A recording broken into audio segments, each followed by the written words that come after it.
Do I have to lie like this? Well, this is how I conduct all of my sessions. But this is an interview. Okay, I guess you can sit up.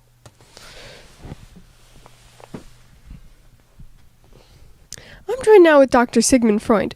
So, Dr. Freud, can you speak a bit on your time as a pharmacist? Well, I mainly focused on the drugs I believe could benefit people in surgery, specifically eye surgery. And so, what drugs did you look into? Cocaine! It's very beneficial. But, didn't your advocacy of cocaine lead to a mortal addiction in your friend Ernst Fleischl von Marfeld? Next question. Okay, well, let's move on. Can you explain to people what exactly the id, superego, and ego are? Well, the id is the primitive and instinctual part of the mind that controls our sexual and aggressive desires. The superego is our moral conscience, and the ego is the realistic part, which mediates between the id and the superego.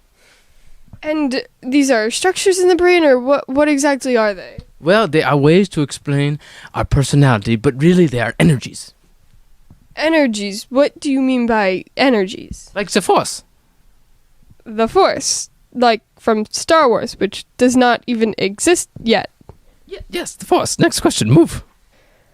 Okay, I guess let's move on to your theory of psychoanalysis. Can you tell us what free association is and how you use that for therapy? Well, my theory about the unconscious is that our unconscious sexual urges influence our behavior. So I try to determine my patient's unconscious sexual urges during therapy. It seems everything comes back to this. All right. Yes, it does. The unconscious sexual urges, it comes back to that, yeah. Gotcha.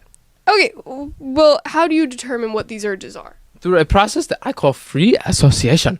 So I let my patients speak about whatever they like, and I examine their thoughts. And how do you examine them? Well, I just determined that they have repressed childhood trauma. And why do you believe that you have the authority to just decide this about people? Because I'm Sigmund Freud. Okay. Now, speaking of childhood, would you mind expanding on your theory of childhood development? Well, like many other psychologists, I theorize that we develop in stages. However, my theory states that if children do not receive proper nurturing, then they will be stuck or fixated in that stage. Okay, so can you elaborate on what each of these stages are? Well, each stage relates to a place in which we mainly derive pleasure from. So there's the oral stage, where children derive pleasure from their mouths, so they fixate on sucking things. But if someone does not receive proper nurturing during this stage, they may suck their thumb as an adult, which I definitely do not suffer from. Very interesting. And what are the rest of these stages? Well, there is the anal stage, where withholding or expelling feces provides pleasure. There is the phallic stage, the latent stage, and the genital stage. Okay, so do you believe that everything is sexual? Yes, I do. And what do you think that says about you, Dr. Freud? I'm the psychologist here. I will ask the questions. Well, it seems we've upset him. Now, Dr. Freud, you have some interesting theories about parent-child relationships. Would you mind clarifying some of those? Yes, well, my theory of the Oedipus complex states that young boys sexually desire their mothers, which causes them to develop a dislike for their fathers as they see them as their rival. And the same goes for girls who have an Electra complex, where they sexually desire their fathers and view their mothers as competition. Now, let me ask you, Dr. Freud, are you sexually attracted to your mother? Well, yes, I guess I am. Alright, well, let's talk about your theory on dreams. Yes, I believe that within our dreams we have what's called manifest and latent content. And can you expand on what each of those are? Well, manifest content is the things that we actually see in our dreams, while latent content is the underlying hidden meaning of those dreams that represents our sexual desires. Gotcha. So, could you give us an example of these? Yes, so if you dream about going on a picnic with your mother, the manifest content is the picnic you are seeing, and the food, and the sandwiches, and the finger sandwiches, and the latent content is the underlying sexual desires that you have towards your mother, which is manifested by the picnic. Oh God. Now, many people throw around the term Freudian slip. Can you explain what exactly a Freudian slip is? A Freudian slip named after myself is when you say one thing and you mean your mother. Another. You mean another.